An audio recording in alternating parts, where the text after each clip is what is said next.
Lights, go. Hello and welcome to House Lights Go episode 3. This week's episode features Suna Routhier, a lighting and show designer for Coldplay, Muse, Bon Jovi and many, many more. Suna and I have worked on the most recent Muse tour, and after a few technical issues we started off by discussing what's happening in Nashville, Tennessee and the rest of the USA. I mean, I have a lot of friends that are doing Amazon deliveries here, and yeah, it's insane. It's crazy. Are there no concerts at all over there? Because we saw, obviously, with your election, there was a few event type things going on with people in them. I know. It's stupid. It's been, I mean, I'm in Nashville, so it's a lot easier here. Like, we're kind of cowboys, and we're a very Republican red state with a little blue dot that is Nashville, which is where I live. So it's been, people aren't, there's a lot of like anti-maskers surrounding the city, you know?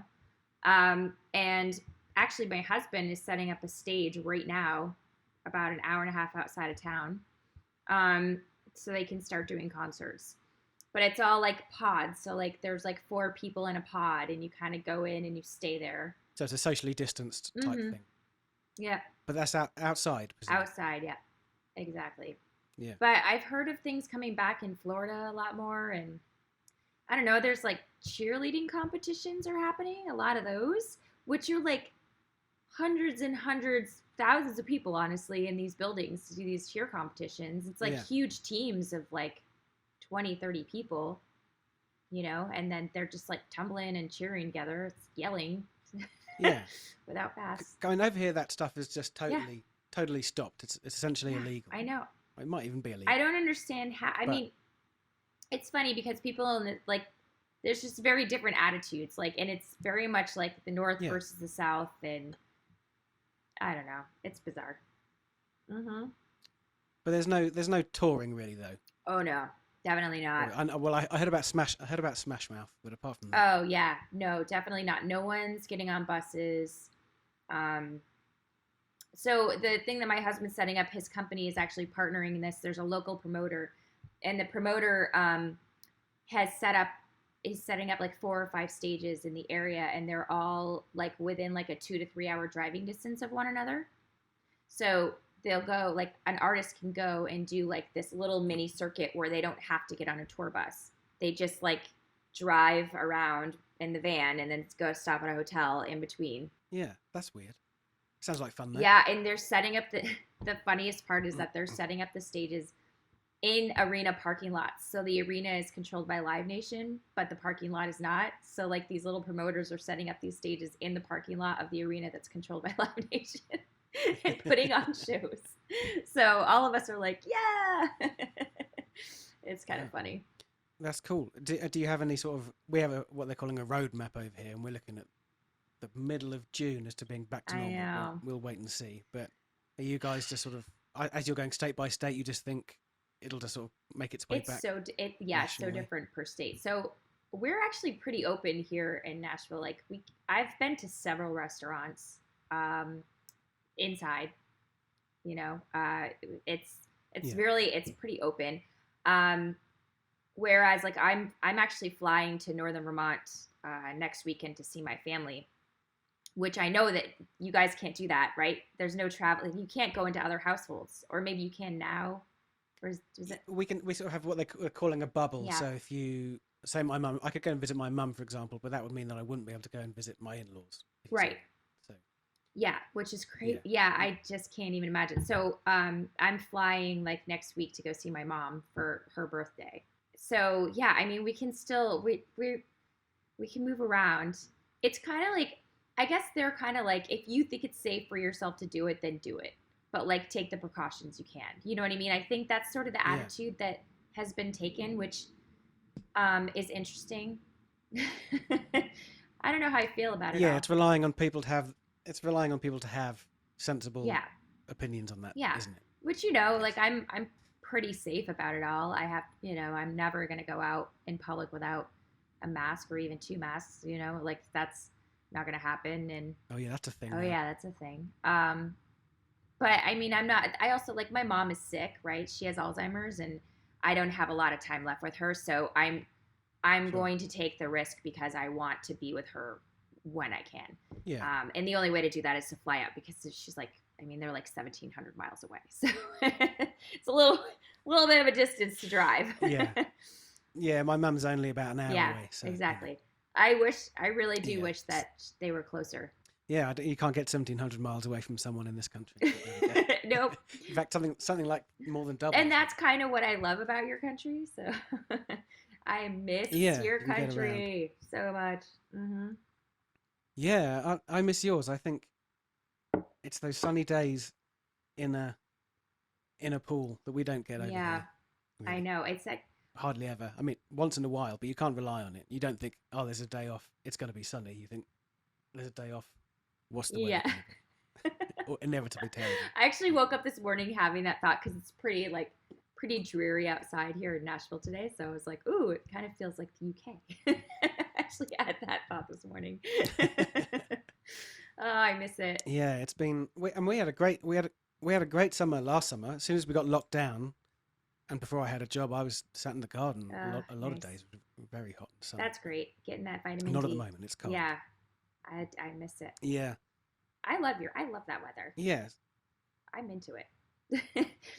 But I Yeah. grew up in Well, growing up in yeah. northern Vermont, like we had a lot of really dreary weather. It was very like rainy in the spring and summer and fall. Like yeah. And then lots of snow. So what would you expect to have been doing now? I mean, you can be as Oh general my as gosh. specific as you want it to be. Well, I mean, before everything started a year ago, I was looking at a roster of like 12 artists that I was designing for. I had worked straight through the summer. And this was like what, beginning of March. So, Yeah. and I would expect that it would have been pretty busy this time. I mean, because I know, yeah, I'd probably be getting ready for some Coldplay stuff, I would imagine.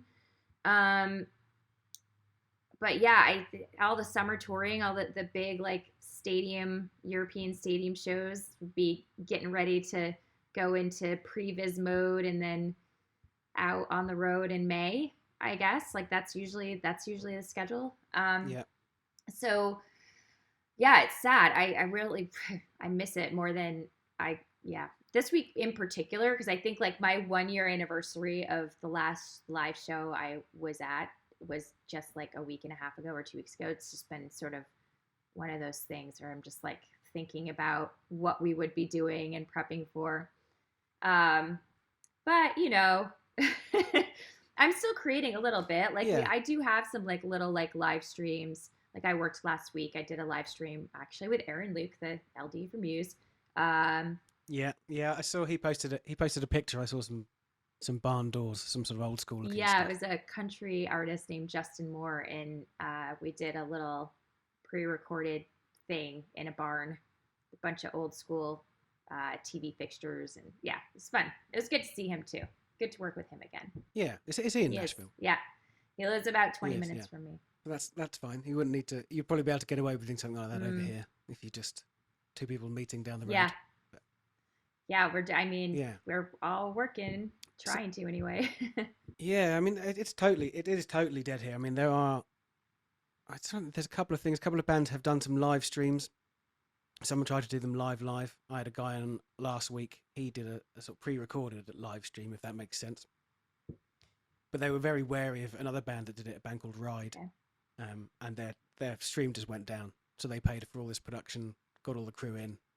The technology Ugh. failed, and that was it. They had to give everyone their money back.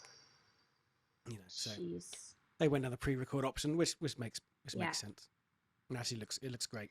Yeah, I feel like that's probably the better way anyway. Then you can edit it if you need to and make sure it's, yeah, for sure.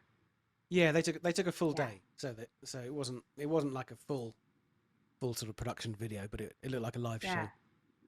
It was pretty. It was Nice. good, and it gives you a product as well, I suppose. I mean, they had a new album that came out, went to Oh, number good. 1, and now they can't go on tour, so they Yeah. were really really gutted. But they were pleased they'd done that, which they'd done in advance of Good. this success. Yeah, I So- also feel like if a lot of these artists are spending the time to do that, but then they're also recording a few extra songs to send to promo, for example, like Justin did some stuff to potentially use for I don't know, Fallon or Good Morning America or something like that, right? So they can like send those recordings off, and yeah, so it's kind of like Yeah, double because duty. I suppose those shows are all still on, Yeah, aren't they, with no audience? But so I guess yeah, that does make minimal sense. audience. We don't really have anything like Yeah, that. no Graham Yeah, I Norton. mean you have Is little. Graham Norton going? Yeah, but it's kind of Yeah, seasonal. It's not on every right, day or every week. right. Some of those shows are on every day, aren't they? Or Here, Monday to yeah. I Friday or mean, something. Fallon's on Yeah, every Monday through Friday. We actually, that's like my husband's thing is like, okay, it's 10:30. Fallon's on, going to bed. Like that's his gauge. yeah. We don't. The only thing we have on every day is the news, and that's not really No, much fun don't at the watch moment. that. I don't recommend. No, No. ignorance is bliss. Yeah, yeah. Yeah. You get to sort of a saturation point, Yeah. don't you? You just think, I don't know. But we had a bit of good news. I say with this roadmap coming in, it gives everyone a bit of hope. But hopefully, it will. It I will mean, it gave me come hope. to I something. read through it, and I'm an American, so Yeah, I read through your roadmap. I was like, hurry up. yeah, yeah. It does sound good, and I hope it works because I'm going to be doing Reading and Leeds in August, end of August. But it just seems totally alien having so many people in one place Yeah. at the moment over here. Difficult to imagine, and I haven't had any confirmation of it, but I don't know how anyone could confirm it. No one's going to want to say, "Yeah, John, can you do this?" and then it get cancelled, and then me say, "Well, I want my money Yeah. anyway." So, Exactly. Oh, jeez.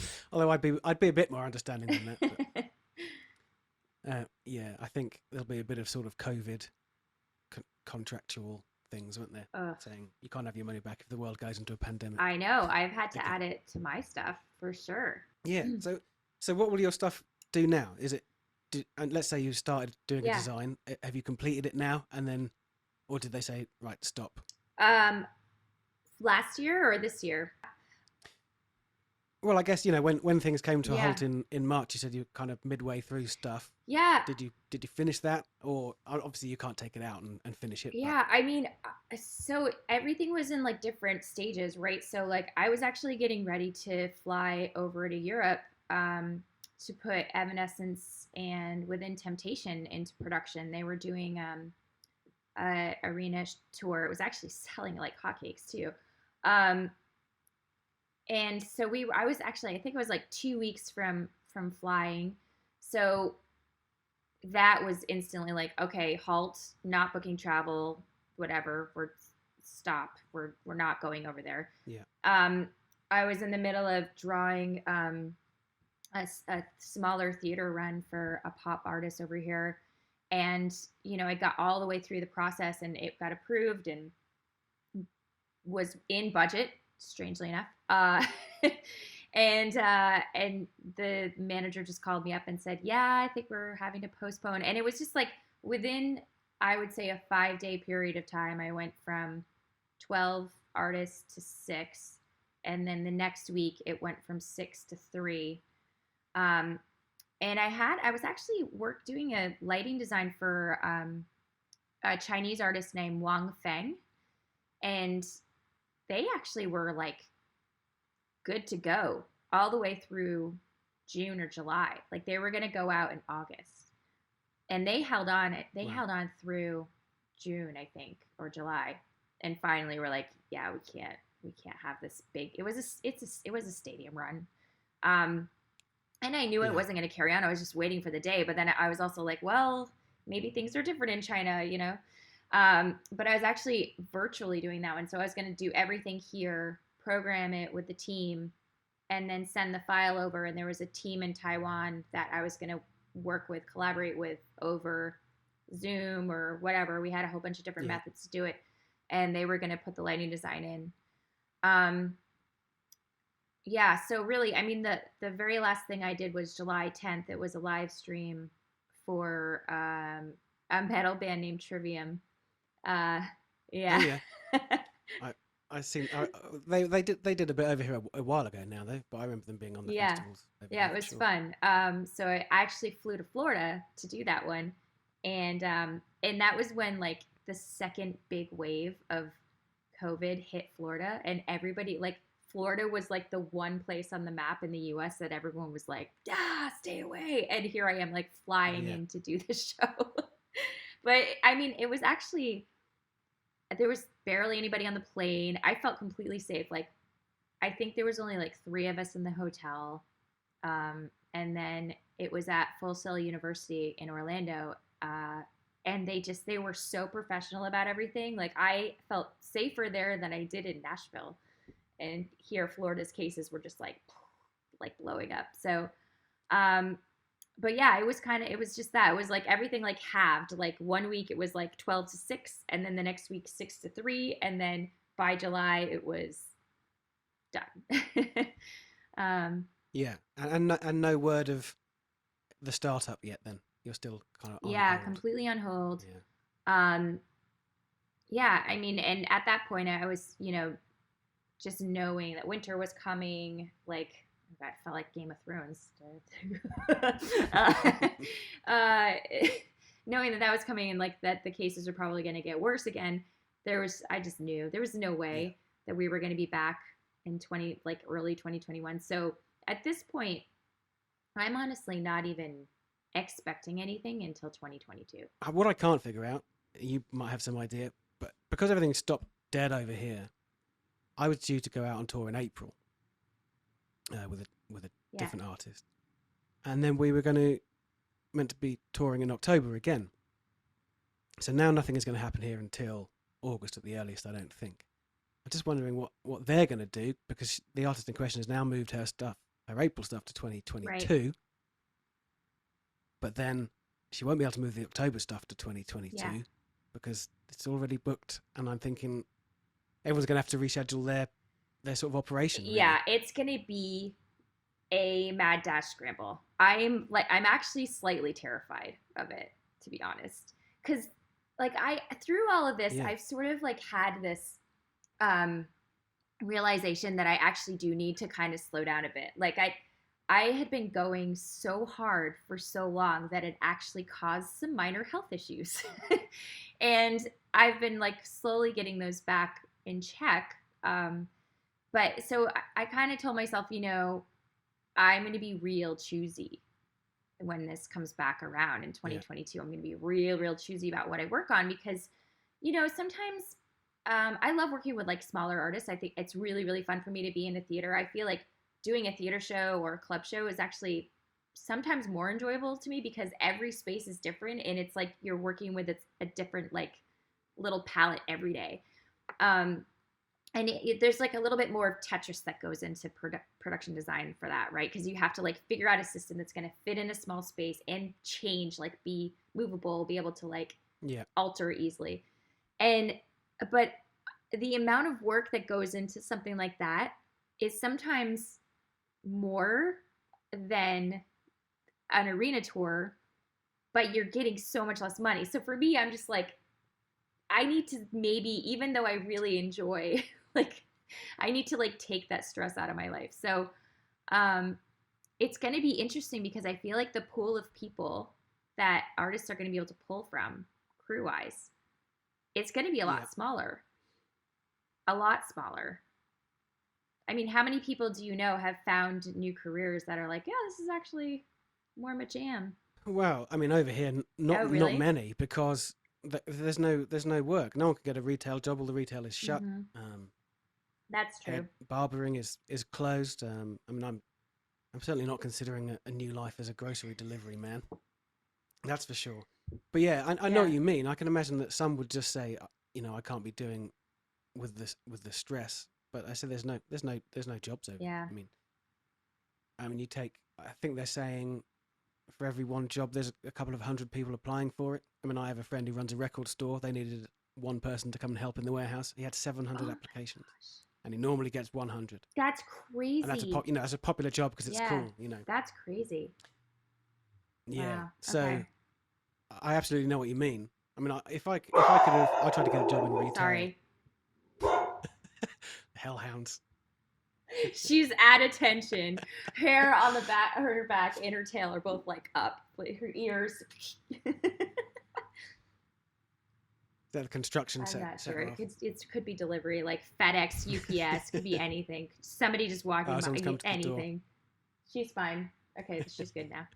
She's quite, maybe jump a little bit. She's got the most ferocious bark. She scares the crap out of everybody, which is great for me. It's very protective, but also terrible because my office is on the main floor of our house.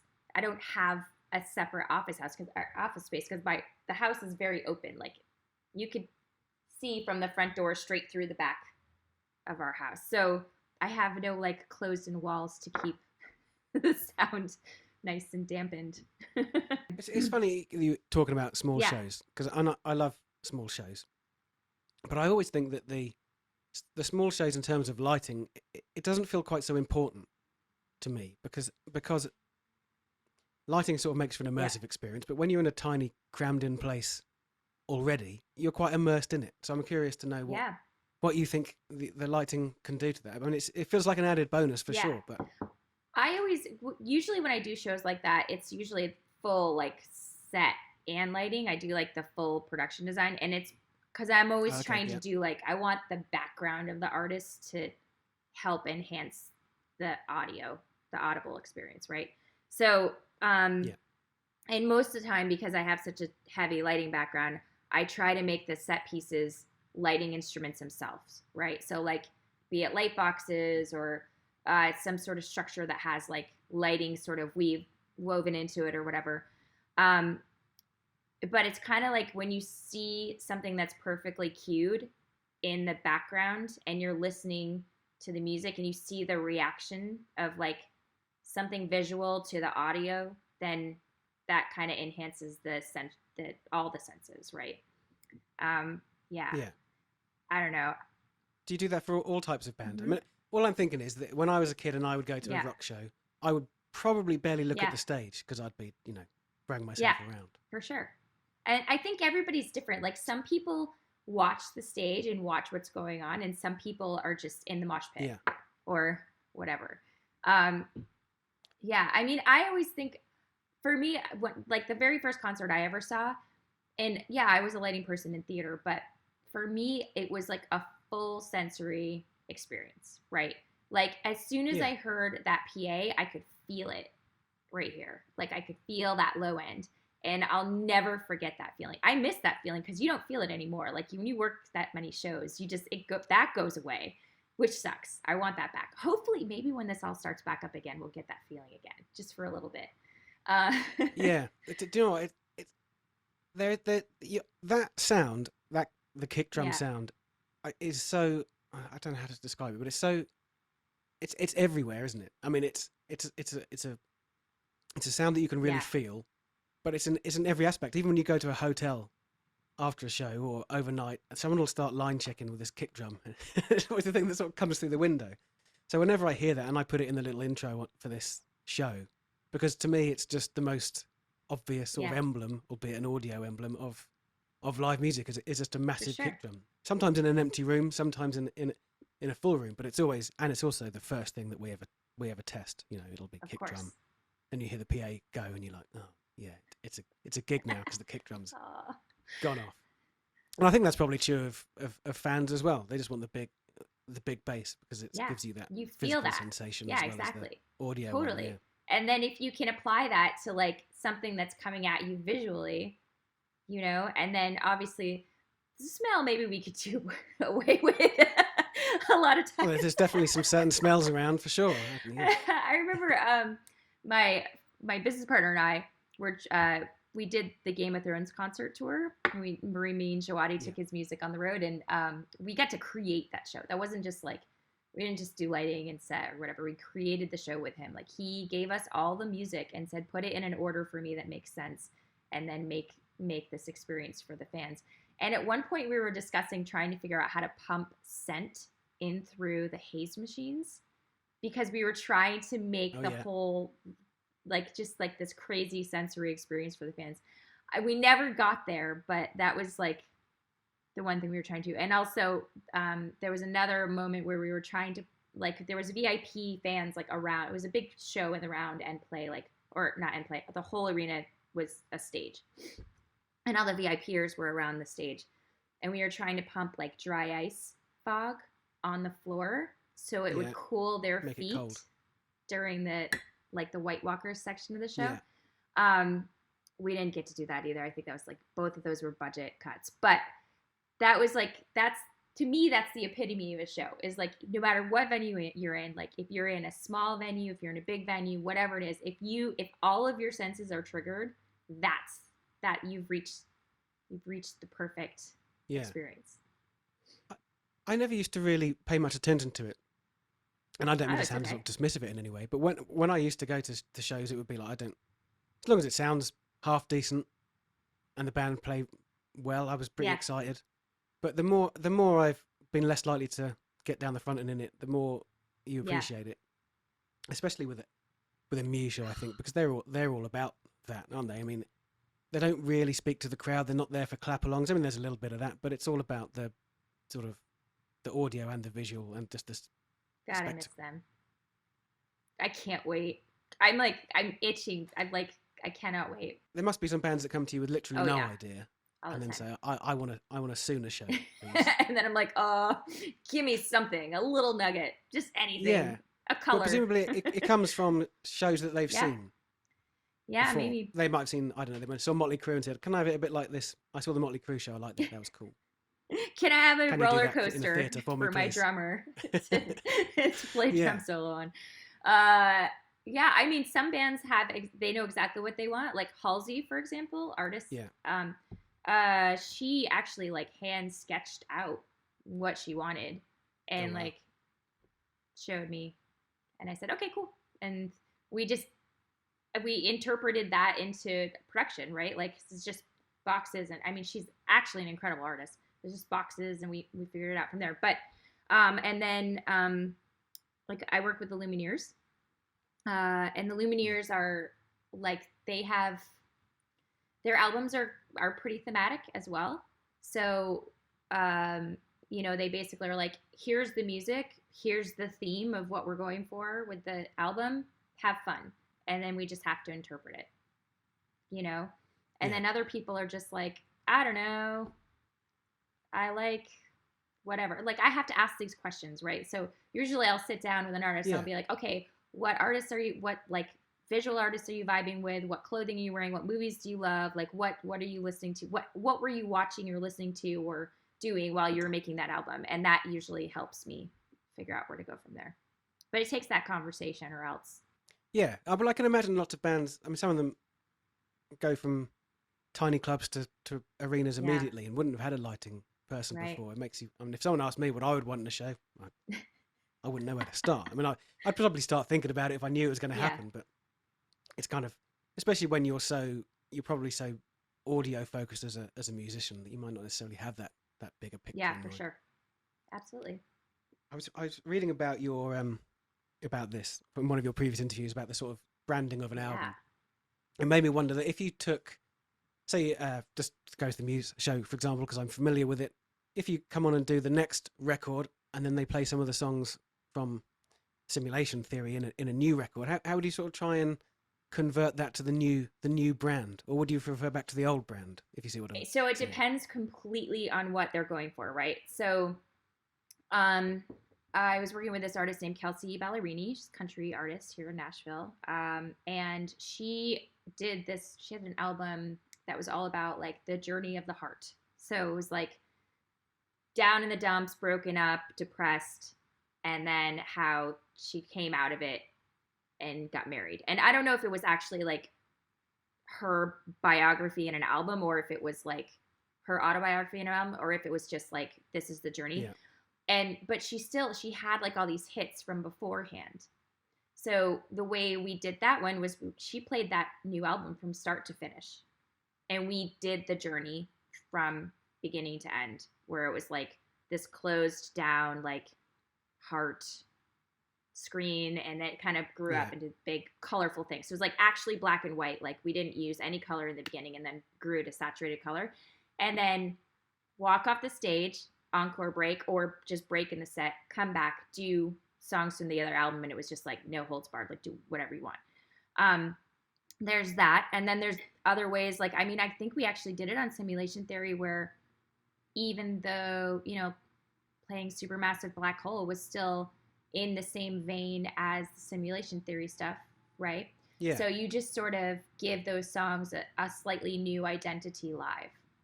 I think that's So there's just two ways to look at it. It's all dependent on what the artist wants to do, or the creative director, Jesse, in that case. There's almost always a creative person involved with the artist that it's either the artist directly, or it's like somebody that works with the artist directly as the creative director. It just depends on how involved they are. So like Jesse clearly is like, he's the show director. He's that person. Yeah. But then, sometimes I work with an artist who it's like their best friend from high school who happened to have some artistic ability that wants to be the creative director, which is great because they always have crazy different ideas that I never would have even thought about. But then you just like listen to those ideas and then you just kind of interpret them and figure out like how to make them happen. So I actually like that, when they're like, I want my artist to fly above the stage, but I don't want any wires. And you're like, great.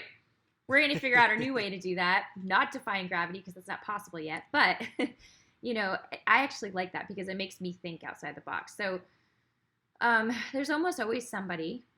I would say percentage-wise, it's like 75% of the time I'm working with another person involved in the workings of the group that has some sort of creative hold on the show, or creative opinions on the show. And then 25% of the time, it's just me. It must sort of put you in a slightly awkward position, and it's a position I know well. Sometimes you have to say to someone, that's just not possible. Like that, like you gave a good example there. Someone needs to fly with no wires, and you go, well, I'll look into it, but I'm pretty sure it can't be done.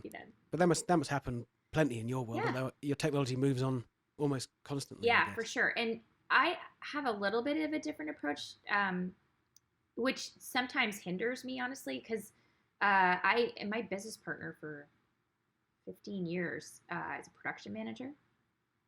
So every time we did a design together, there was a lot of logistical thinking behind that design. It wasn't just like throw whatever you want on paper and then make it work. It was like, okay, well, we've got a stage, but we need to put bunkers under there for techs. Okay, we need to make sure the PA is here, or else like we're gonna get there or we'll have designed this whole show, and then the PA is gonna go up, and suddenly these trusses are gonna be blocked, right? Like, where would you start with a design?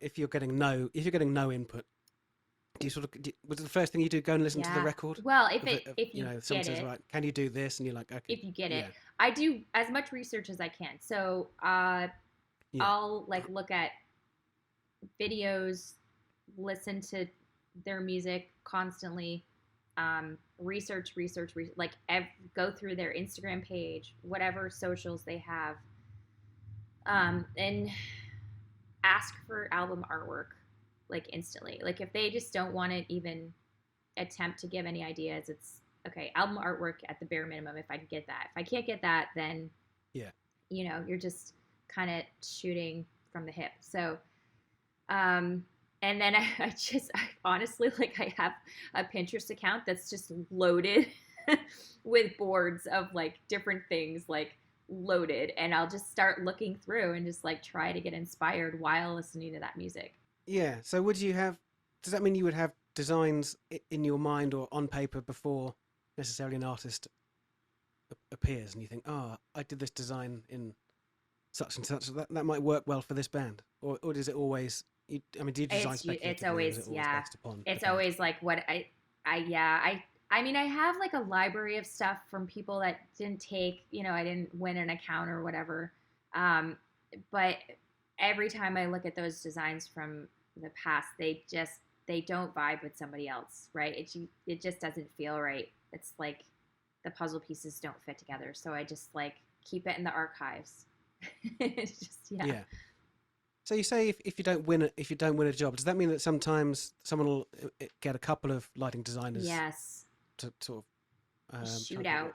My wife's an architect, and she says that people sort of they bid for it essentially. It's a bidding. It's a shootout, so to speak. So, I mean, and I try not to do those because honestly, like for me, because I don't have the skill set to be able to do like the renders, the color renders. Like I can do renders, but I can't do renders like what's going to sell a show.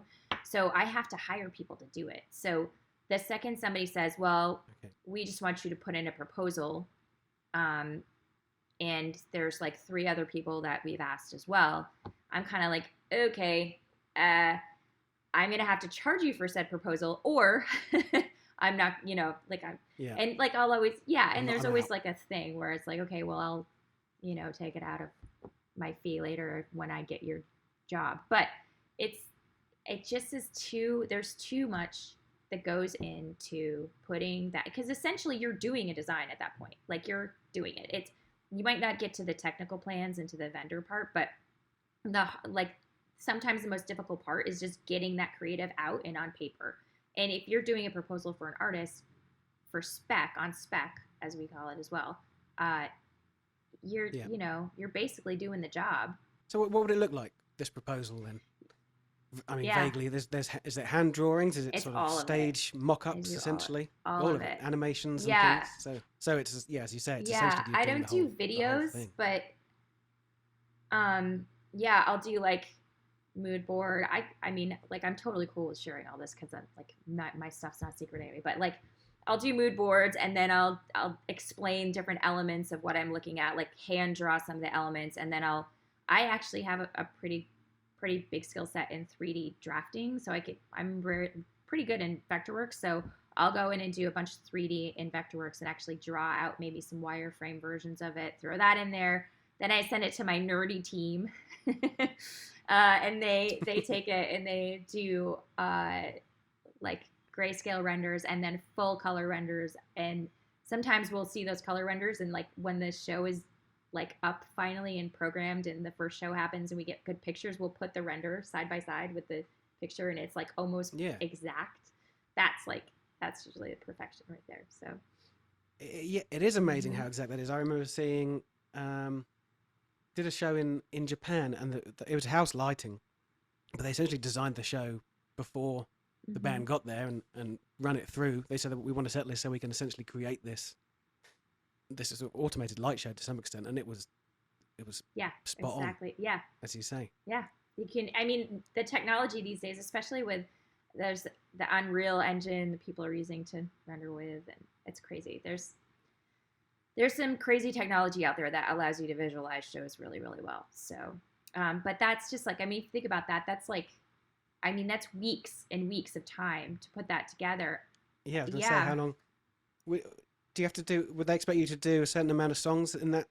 I never like that. If you're bidding for it exactly or proposing, do you do half a dozen? I won't program any of the songs. That happens later, but I'll at least get it to the point of like a full color, like a picture. Like I won't do videos unless they're asking for fly-throughs, which is just going to be even more money, right? So, yeah, I usually just do the pictures. Sometimes I'll lay out the show. Sometimes an artist will actually give me a set list up front, and I'll actually lay out the show, as in like, because I'm a very theatrical person, so like most of my shows will have acts, kind of like what we did for Muse, right? There's like a very specific through line of like Act 1, Act 2, Act 3, Act 4 with the interstitials, right? Yeah. So I know. It's a word. That's a word. I know, me neither. I was like, thanks, Jesse, for expanding my vocabulary. So I try to like lay out shows that way too. So sometimes in the proposal, I'll do like a quick like show direction sheet to show the where I'm thinking, where it's gonna go. Yeah. Yeah. So what's going on now then? You're not doing any designing at the moment. Oh, you said you're doing a tiny bit for that little the show in Nashville. Yeah. But you must be filling your time with other. I am. Stuff. I am design in a different way. So I got like a little board, and then in I don't know. I guess like the end of last summer, I was kind of like looking around at what I could potentially do just to fill like time, and I started calling interior designers to see if they needed assistance, because I figured I've got some 3D drafting skills. Like they could probably use that too, you know. Yeah. And nobody would hire me, or some people wouldn't even take my calls. It's so funny. So I was like, well, maybe I should just look into this, see if I can maybe do something on my own. And I knew that like the real estate market here in town is booming. I mean, it is all across the states right now. It's insane. but particularly in Nashville, like I guess like U-Haul, the moving company, did a study last year Yeah. of like the one-way truck rentals, and Nashville had the highest number of Oh, like really? the destination Interesting for one-way statistic. U-Haul rentals. It's crazy. So in real estate, they have home staging, right? Where if you have a vacant property and you're trying to sell it, it actually sells better if it's filled with furniture and like that people can go into the home and like look at it and see where Yeah. things go and it feels like a home. So I called and researched a bunch of real estate agents and asked if they needed more home staging companies in town, and it was like 90% of them were like, yes, there's not enough. We can't keep, we cannot. There's not enough people that are doing this. So yes, please start a company. So I did, and I started with my one of my best friends, Christy. Her husband actually is the guy that creates all the color renders we were just talking about. So full like family Yeah. Oh, right. family affair over here. We have 3.5 homes of furniture in their garage. And real estate agents call us up. Yeah, I was going to say you must need a load of Storage. You must need a load of, well, not. Oh, I suppose they are props, really. Yeah, Aren't I mean you? it's full furniture. The thing is, like, it feels daunting. It's like, oh, you're going to move an entire home of furniture in a house and then out of a house. Like that sounds like a lot of work. Like I hate Yeah. moving, but realistically speaking, like it's not clothing, it's not your belongings, it's just the big pieces. So it's like the sofas, the chairs, Yeah. the rugs, the lamps, you know what I mean? So it's actually takes us about 6 hours. So we load in 6 hours. I actually call them load-ins. uh, Yeah. we're hiring out of work road crew in town to move our furniture. So they get a day sheet the day before with all the information where they need to be, what time. And they come and we load in and they help us hang pictures on the walls and then go home. And then I call them up and we load out within 2 hours. We're loaded out of a house. So, yeah, it's crazy. Glorified furniture moving company. So do you have a load of sort of fabrics to change the mood of Nope. different places? No, No? it's all so like basically the rule of thumb is like neutral, white, bright, like, and then like pops of color, right? That. Okay. Yeah. Well, that's what I thought you might have. Yeah. I thought you might have some pillows and Tons of stuff just for pillows. these pops and different colors. Yeah, for we different, have like yeah. 2 whole like 6-foot shelving units full of throw pillows. So if anybody needs any throw pillows, Are they sorted? Are they sorted by color, like if they were gels? It certainly is. Exactly. Yeah. Yep. Which tip? Sort your bookshelves that way as well. In a rainbow fashion to make them look cleaner. You can't see my bookshelves, but I can assure you it is not. It is not like that. In fact, they're all sort of, some of them are sideways and everything. So. Yep. So yeah, it's funny. We have a ton of accessories. We have a ton of faux plants, like tons of faux succulents. I never thought I would ever own this much stuff. I also never thought that I would be driving a box truck again in my life, but I'm now, because we don't hire moving companies, do it all ourselves, and then hire the roadies to come in. And so, I'm driving 17-foot box trucks around Nashville. So do you think you'll keep that going? I think so, yeah. Once everything comes back? Yeah, I think so. And that's part of the reason why I say I'm going to be pretty choosy is because I do, like, I do really enjoy it. It's fun. And I'm hoping that it can lead to even maybe some interior design work.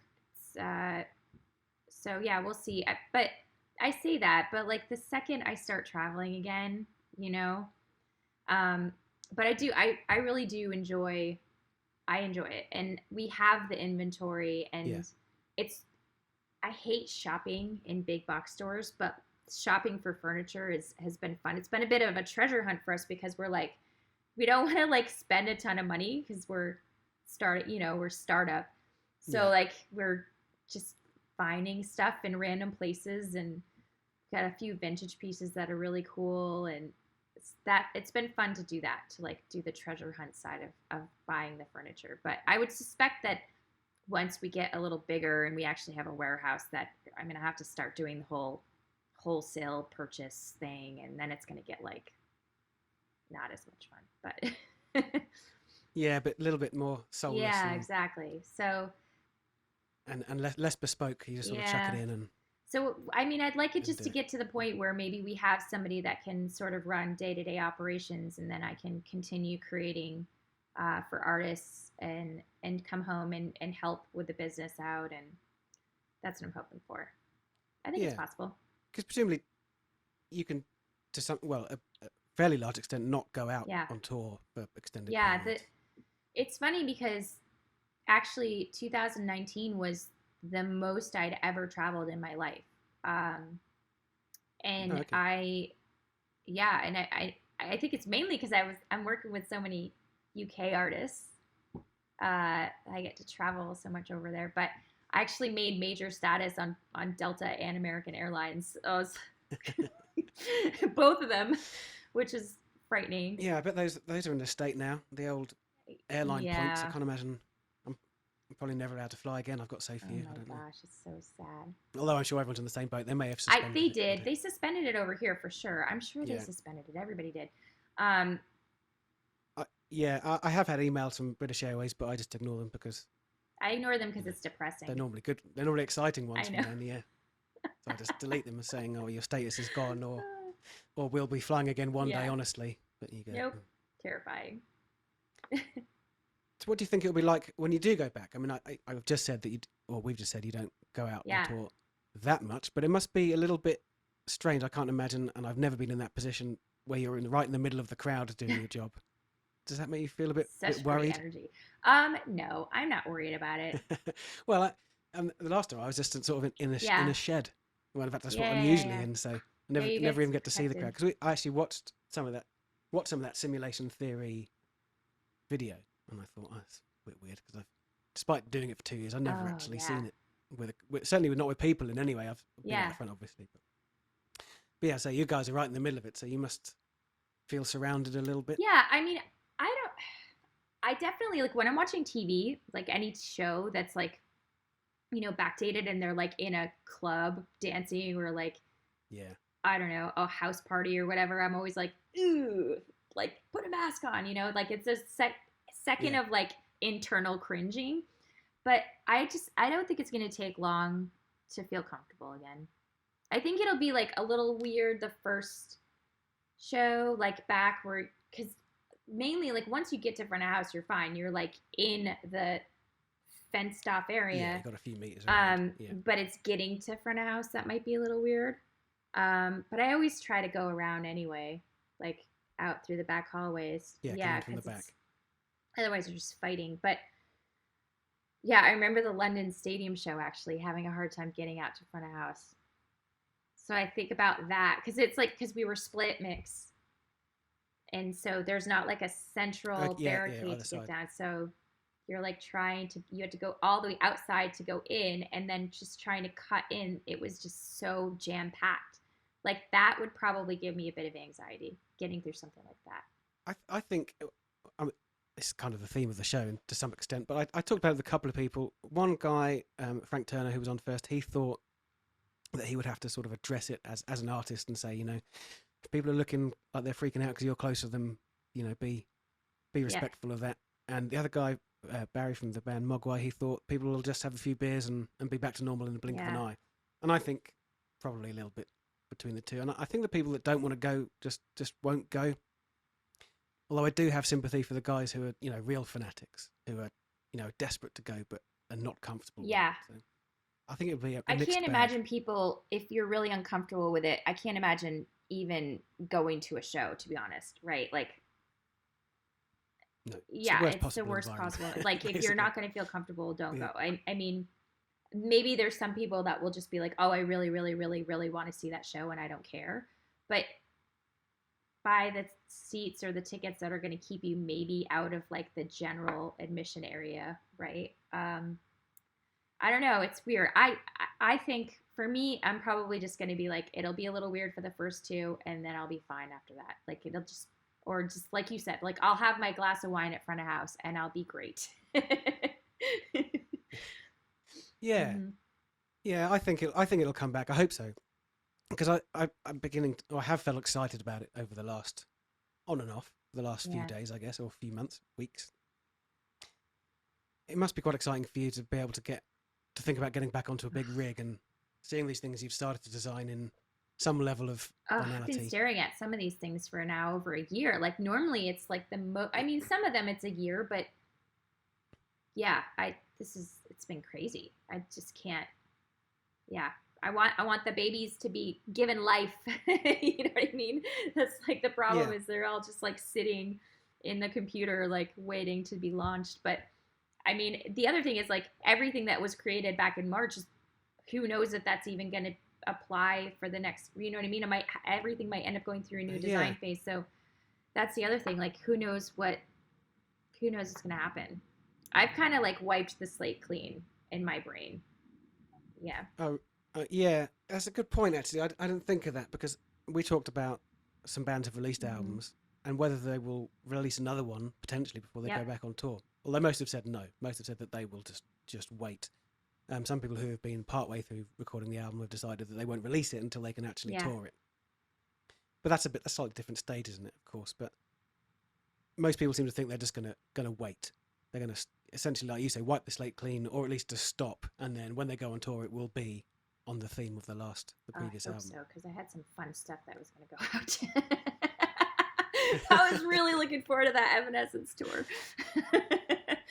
Well, it kind of makes sense, and I think that in some ways, if you could somehow, and this would never happen, but if you could actually say, right, we're not going to go on tour now until everything until the same date in 2 years' time that it's shut down, so that everyone's got a fair, crack of the whip because they're starting from the Yeah. same point and they've got the same things planned as they did have. But of course, it would never happen. People will want to get out and start making the money, which is totally Yeah. understandable. But logistically and perhaps creatively, that is actually probably the easiest thing to do. And so, I know. although my album's been out for a year, I'm going to tour it as if it came out yesterday. Yeah. It's a lot of work to put into an album. Like I can't imagine. I mean, unless you're like sitting home, Yeah, you're just wanting to create more music and like but I mean maybe they're just banking them, right? Like if they have them ready to go, there's just I don't know. It's a lot of work and a lot of money yeah, that goes into yeah. that. I don't know. Everyone will be treating it Yeah. differently. I'm sure. I mean, some people, say we'll have a backlog of material. Some people won't. Some people will go and do something Yeah. completely different, which is interesting. Mm-hmm. It'll be interesting to see how people start to cope. I mean, I don't know, personally speaking. I mean, essentially every gig is the same for me. I mean, there's different levels of technology and demands, but to me, I don't have a creative input on anything. So I'm just waiting. I can't think of new ways of tuning guitars and drums. Get those fun basses to play with though. Yeah, I mean those are fun, but I can't even Yeah. play with them. They're 100 miles away from me Oh. at the moment. Yeah. I don't mind. Actually, I've not thought about it. I did think about briefly starting doing guitar servicing, but actually it just Yeah. didn't seem very Yeah. appealing. I mean, I do like doing it, but doing it in my house doesn't seem quite fun. It's not the same as when you're it's just like not the same. got your No. in-ears in and you're listening to a monitor feed and you've got the crowd feeling of energy around even though you're in a hut. Yeah, and that is absolutely the biggest thing Yeah. that I miss though, because you just don't. There's no real satisfaction. There's such a big focus to every day when you're out on tour, and that is completely missing. And I can't imagine sort of trying to set up people's guitars without that sort of that deadline Right. almost, that pressure. But I would do it. I'm not. I maybe sound a bit snobby when I say that, but it just doesn't feel I'm quite not doing right. lighting design in people's You know. homes. So I don't you know what I mean? Like it's okay. Yeah. That's not happening. It's a different Yeah. discipline as well, I think, really. For in sure. some ways. Absolutely.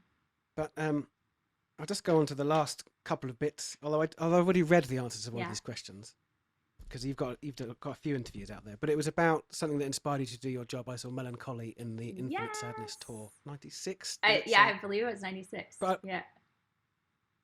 I'd be curious to know what exactly. Well, not necessarily exactly, but what broadly you thought when you saw the show that made me think, oh yeah, I want to do that. Yeah. So I was actually lighting dance in high school. I tried to dance, but I'm not good at it at all. Yeah, I read that. For your extra credit, you went into the Yeah. technical crew. Yeah, So good plan.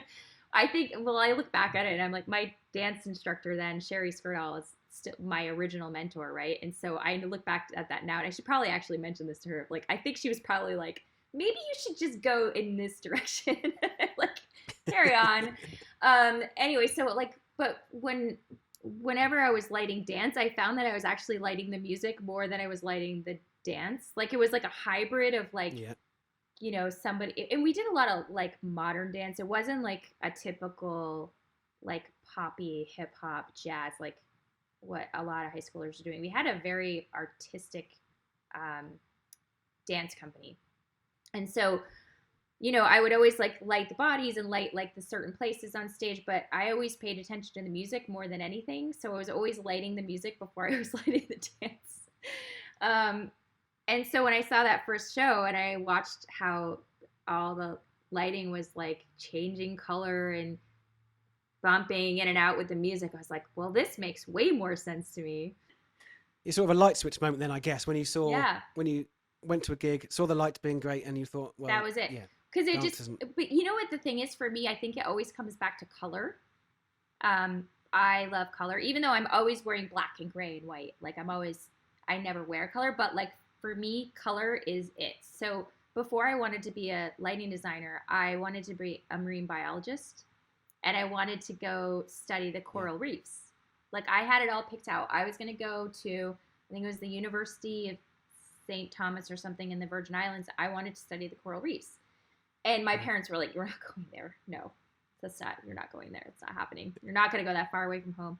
And then when I started working in lighting, I realized I could use color in such a different way. And I just loved the way color affected light and how it affected music and how it affected dance. So I think that's where it comes back to. And then obviously you see in the Pumpkins, and Lars Upton, the lighting designer then, was just using these incredible colors to light the music of the Pumpkins. And I was like, this is it. This is what I want to do. I honestly think it comes back to color. So my mom worked in a fabric store this is something I've never actually told anybody.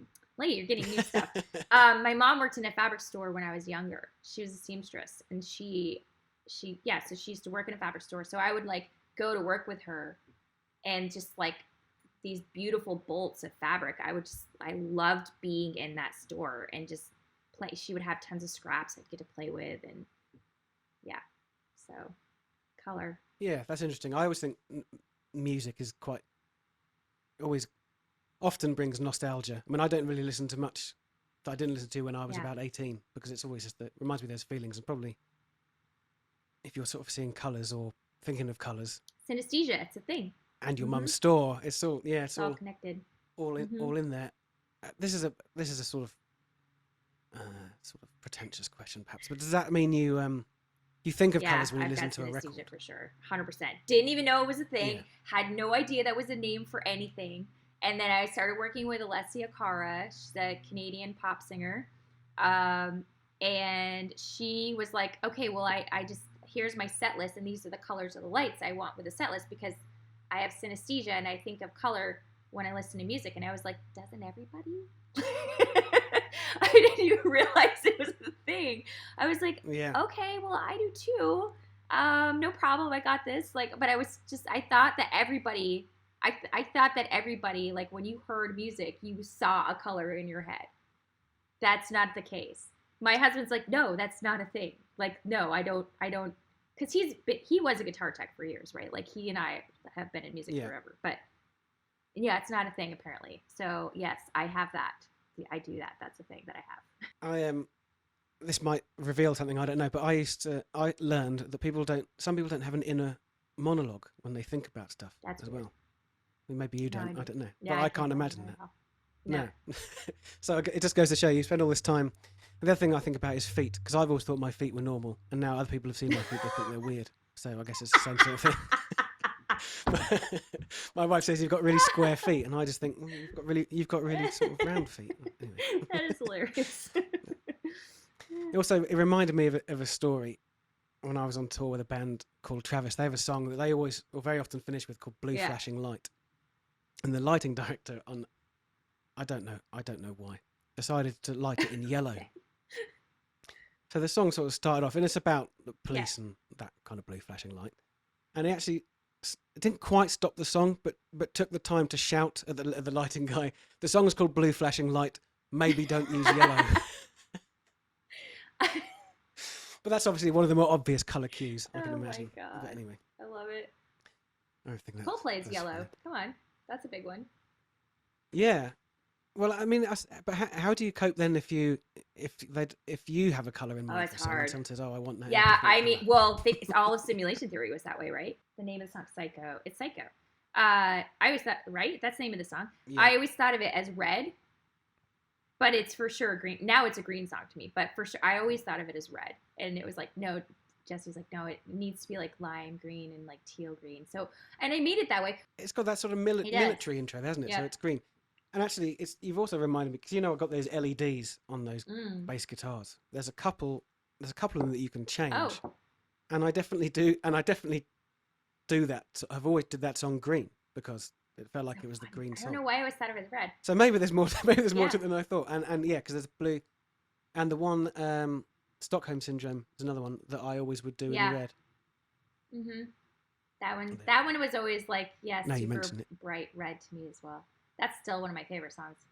Yeah. Ever. Yeah. Oh yeah, yeah. Song is so good. Definitely.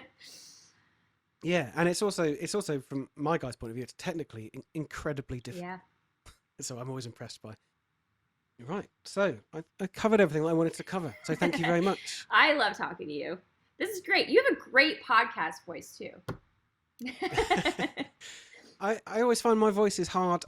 It doesn't cut through anything. Yeah. It's really soft. So whenever I'm in a loud environment, I find I have to sort of try and put a hard edge on my voice, and I can hear it when I listen to these podcasts back because I have to turn myself up louder than everyone else because I've got no bite in my voice.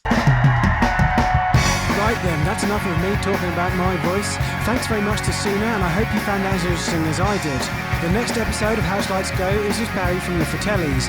The Fratellis have just released their new album that has been ready to go since May 2020. Thanks again for listening, and goodbye for now.